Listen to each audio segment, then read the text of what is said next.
is from the Nigel Hines Financial Services. He's a co-managing partner of the Hines Financial Services, and he is also a member of the Guyanese Civil Society. I present to you none other than Mr. Nigel Hines.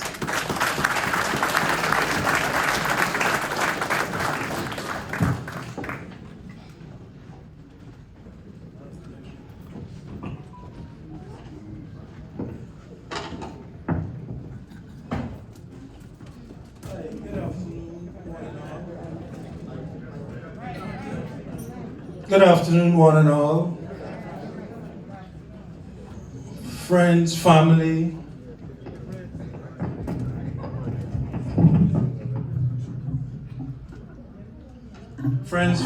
colleagues, and many of you who I've probably known over the years since many of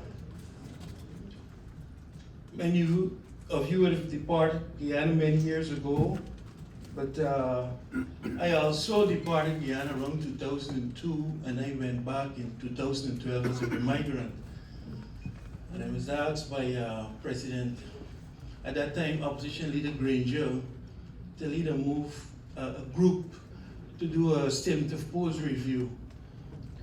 And seeing this crowd reminds me of when we actually did the report to the Upton group, and it was well received. And I do hope this presentation is taken with the same seriousness and have the same impact that the report had in 2013. Let me also recognize the head table, Michelle Ward, Mr. Washington, Rickford Port, who have all, I think, done a lot of work to put this together.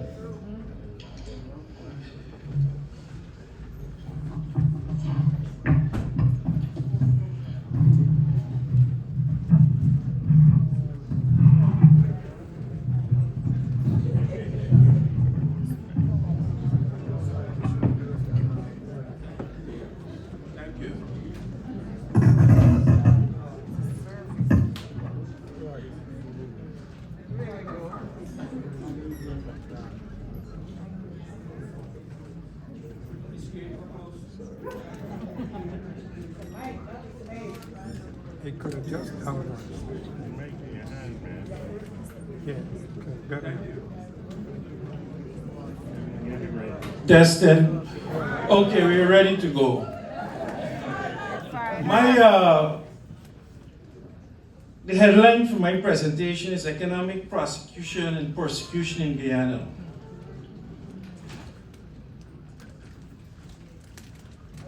In 2005, John Conyers introduced HR, that's the House of Representatives 160, a House resolution that would have condemned the conduct of Narendra Modi, then the Chief Minister of the state of Gujarat in India, for his reluctance to bring charges against the perpetrators of killings of Muslims and non-Hindus to justice. Narendra Modi is now the Prime Minister of India.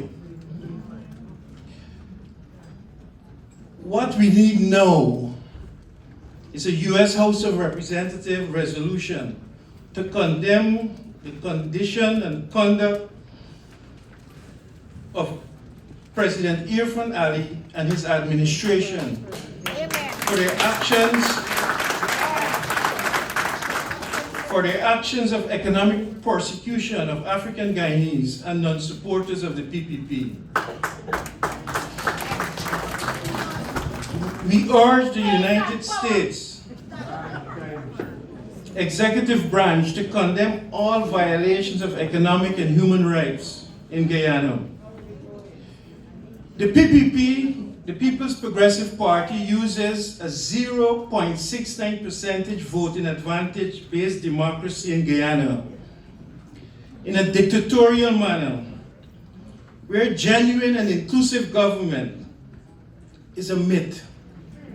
An economic genocide is real. And I spend about 2/3 of the year in Guyana. I have a practice there, so I'm on the ground. And I'm seeing it virtually, daily. People calling, people come in. You can see the barriers that are put up to them to access financing, to get contracts. People losing their jobs in the public sector, the biasness in the private sector. So it's not any speculative statements I am making. They're not any speculative statements. These are the facts on the ground. In Guyana's version of democracy, democracy is most undemocratic. The infertile and prosecutorial majority is used to carry out an onslaught of systemic and institutional economic prejudice against non-supporters of the PPP. As an auditor, I've dealt with several companies. Some are my clients, some are not. Some come in and call in and ask me to assist them. As many of you know, and maybe have criticized me for, I had worked alongside the PPP during the transition period as part of the joint opposition. So I have access to Jack Dio, Ali, and some of the other leaders in the PPP. But three corporations come to mind under this repressive system, and they are Halagala Production Guyana Limited, Georgetown American University, and Precision Woodworking Limited. And there was an unprecedented ruling about 2 days ago where Halagala, a company that runs a television station called ASGP TV, were denied the right of continuance, meaning that they couldn't further operate as a corporation. So any title that they had to property, they couldn't leverage it. They couldn't use it as collateral. Wow. It was the most confusing and befuddling ruling that I've ever come across from the legal system. This is why we speak to systemic racism, systemic economic genocide, because these things affect the African Guyanese in a way that stigmatize them. They feel and function almost like second-class citizens. Because what's the automatic response to a ruling like that? You have to run and stoop to ask a favor for what is rightfully yours. You have to now go to the ruling administration in order to get some kind of representation. And that is a sad fact of what occurs in Guyana. I wouldn't go into details on the other two corporations, but I'll say this. Telling the truth is the essence of leadership. If you have integrity, nothing else matters. And if you don't have integrity, nothing else also matters. And these are the words of Alan Simpson, a former US Senator. It seems to me that the leadership of the PPP have immersed themselves in not having integrity based on their callous treatment of African Guyanese and non-supporters of their party. Making promises to the masses is a tried and proven way to campaign. However, the significant fulfillment of promises is the touchstone for integrity and a progressive democracy. An injustice by any other name is still an injustice. Whether we call it economic persecution, social inequity, or political prejudice. Howard Zinn, one of the great thinkers and and philosophers and educators in America once said, you can't be neutral on a moving train. And I'm certainly not neutral at this time. I never was and I never will be. We have to take a side.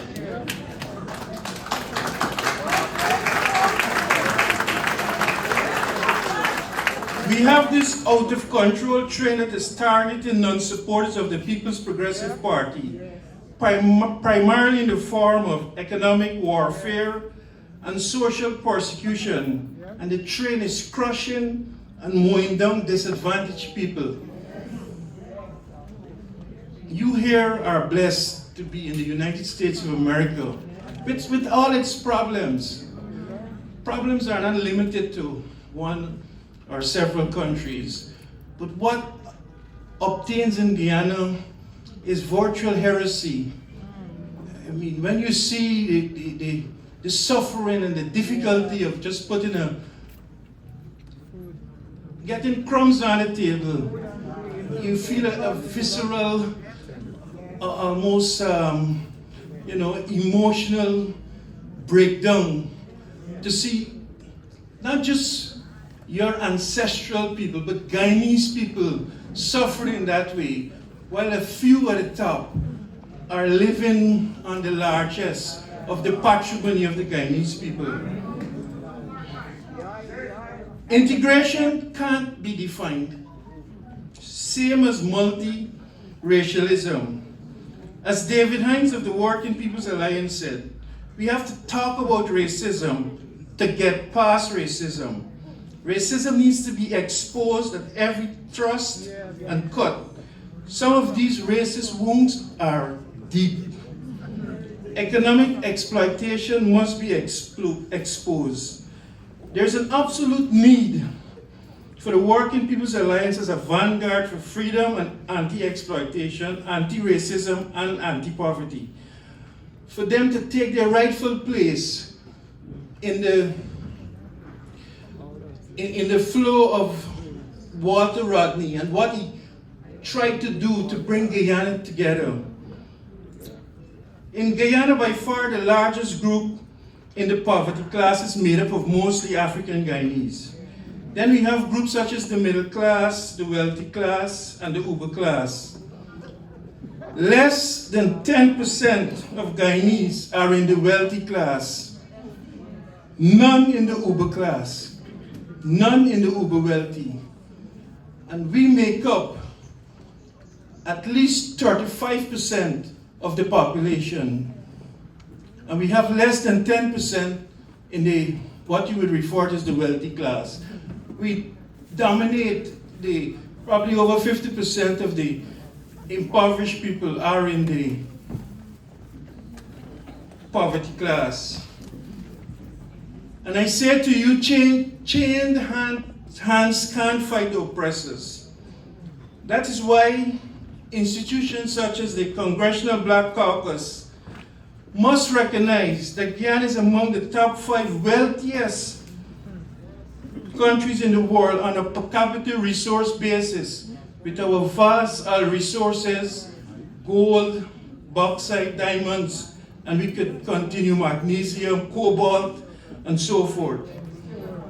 We can be the fulcrum, we can be the pivot that provides a benchmark for economic prosperity in a nation that has a significant amount of Africans.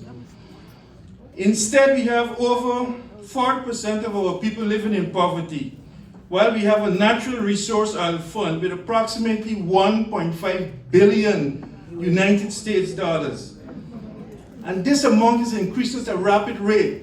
As some of you may have known, Exxon recorded a record profits for Q3 of 2022, 20.7 billion. Guyana is probably the second largest block they have in terms of daily production. Guyana is now producing about 360,000 barrels of oil a day. And we're just getting, even though we're getting what I call a cockroach royalty, and some profit oil benefits, it is sufficient to uplift and mitigate the state of affairs, uplift the quality of life for Guyanese and mitigate the amount of people in poverty immediately, because the money sitting there does nothing for Guyanese. What is being done is that the money is coming out of this fund largely to go to what I would call fanciful projects, long-term infrastructure projects, and impoverished people cannot eat infrastructure. Impoverished people need access to housing, access to education, and access to the basic necessities to survive, such as food on the table. It is necessary to communicate with the governing administration. However, the communication must be done in a manner they understand and have to respond in a way that benefits all Guyana. With this current PPP administration, you cannot communicate in terms of morality and or non-violence. If you don't believe in your ancestral greatness, you will lack the courage, the confidence and self-esteem, and may be dragged downwards by an inferiority complex. We need to make courage and bravery the touchstone, the benchmark for our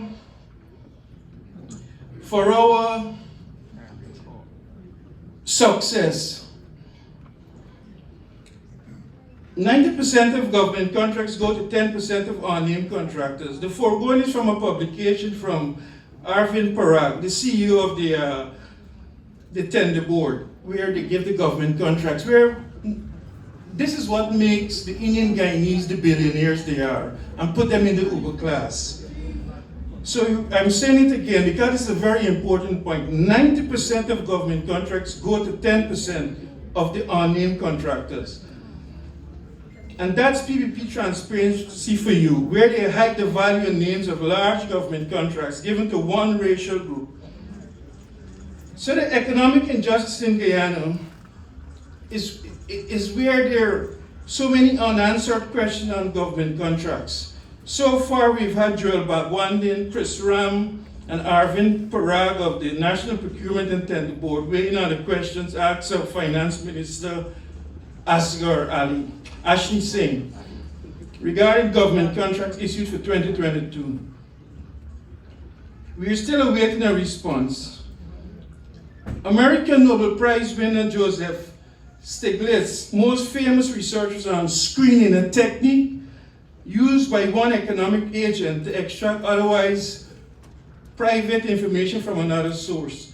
So far, our screening agent to extract information has revealed what I've just told you about. How many contracts go to a particular ethnic group? And they fail to say what's the value and the names of these individuals or the names of the contractors. We have rampant discrimination and disenfranchisement in the public sector employment and private sector employment imbalances. Most African Guyanese who are considered middle class reach the status via employment in the public sector. The private sector is dominated by Indian Guyanese, with no meaningful effort being made by the governing administration to ensure African Guyanese have a few slices of the huge private sector economic pie. Only vacuous promises from the PPP administration. In the interest of time, I would want to refer to a statement by Aubrey Norton, leader of the opposition, who said his grouping would continue to press for the voters list to be scrubbed of names of deceased persons. And he says the issue for me is a clean voters list. If you want a proper local government elections, your first task is to get a clean voters list. Alliance for Change leader, Comrade Ramjitan, said something similar. And this is where this gathering is so important and where we sit in the most powerful country in the world. And he said the diplomatic community has been told that this party would prefer a postponement of the LG by as much as 6 months until we get the right list. There is much to fear in Guyana to speak out against atrocities, be it from the mainstream media, African Guyanese and Indian Guyanese. So fear is a big problem. You will find that the mainstream media would rather withhold information for fear of losing contracts with the ruling administration. Again, to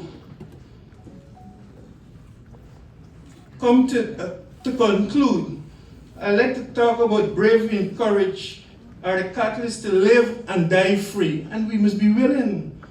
We must be willing to sacrifice ourselves for the greater good, for our people ancestrally, or people who are pro-Guyanese.